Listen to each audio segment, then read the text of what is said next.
jiwa raga kami.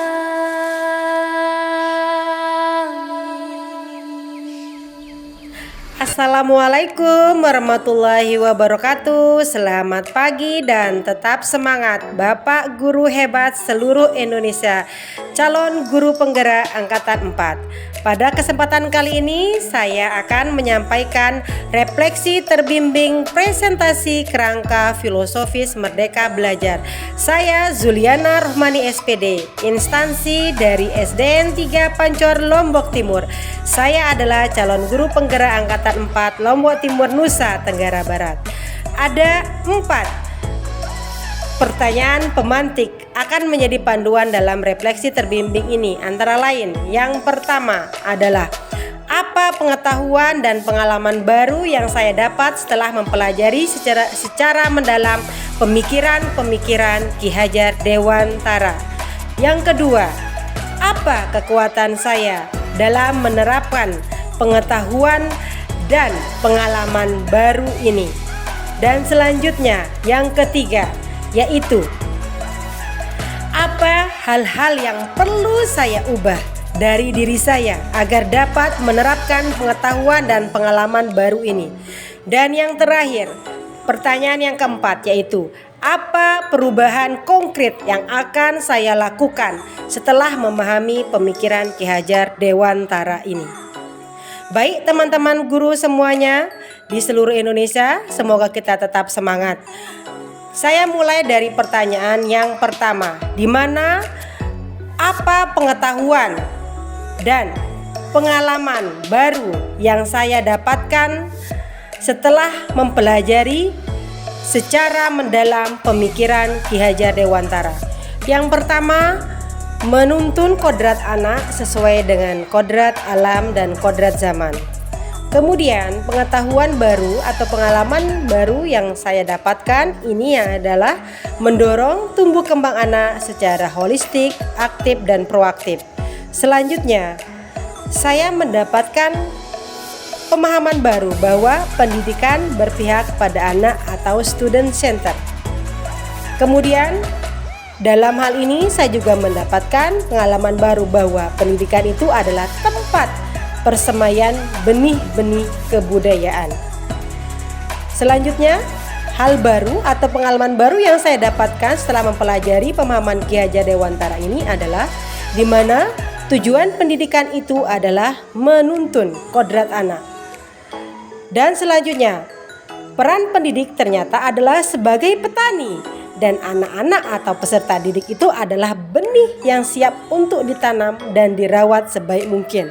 Selanjutnya, di mana saya dapatkan bahwa pendidikan global itu menuntun anak memiliki keterampilan abad 21. Selanjutnya, budi pekerti atau watak atau karakter merupakan perpaduan antara gerak pikiran, perasaan, dan kehendak sehingga menimbulkan pekerti atau tenaga. Yang terakhir yang saya dapatkan adalah keluarga merupakan teladan, tuntunan, dan pengajaran dan pertumbuhan karakter. Yang kedua, apa kekuatan saya dalam menerapkan pengetahuan dan pengalaman baru ini? Yang pertama, keyakinan saya kepada Tuhan Yang Maha Esa dengan kemauan dan tekad yang sangat kuat akan berjalan sesuai dengan apa yang Dia harapkan. Kemudian selanjutnya kekuatan saya yaitu menuntun segala kekuatan kodrat yang ada pada anak-anak agar mereka dapat mencapai pengalaman dan kebahagiaan yang setinggi-tingginya sebagai manusia maupun anggota masyarakat. Selanjutnya, kekuatan saya adalah yang dimana saya memiliki rasa percaya diri. Dengan memiliki rasa percaya diri, kita akan jauh lebih menerima dan mengambil kesempatan yang datang pada diri kita sehingga kita dapat belajar dan mengubah diri menjadi seseorang yang lebih baik dari sebelumnya. Kekuatan rasa berani. Setelah rasa percaya diri diasah, maka rasa berani akan muncul dalam diri kita dan diri saya pribadi. Rasa berani dan percaya diri harus sering diasah agar makin berkembang, di mana salah satunya kita mengikuti kegiatan yang melibatkan public speaking.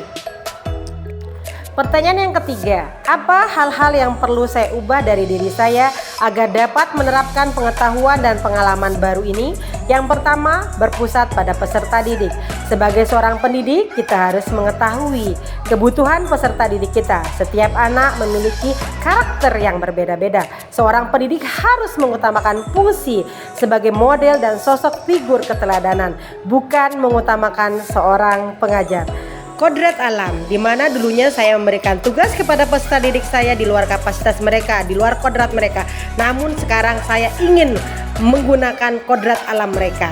Selanjutnya yang ingin saya rubah dari diri saya yaitu saya harus saling berbagi pengalaman dan pengetahuan terhadap siapapun atau terhadap teman sejawat dan mempraktikkannya dalam kehidupan sehari-hari demi membentuk belajar Pancasila. Pertanyaan yang keempat, apa perubahan konkret yang akan saya lakukan setelah memahami pemikiran Ki Hajar Dewantara? Yang pertama, saya akan mengubah pola pikir saya dari mengajar ke menuntun.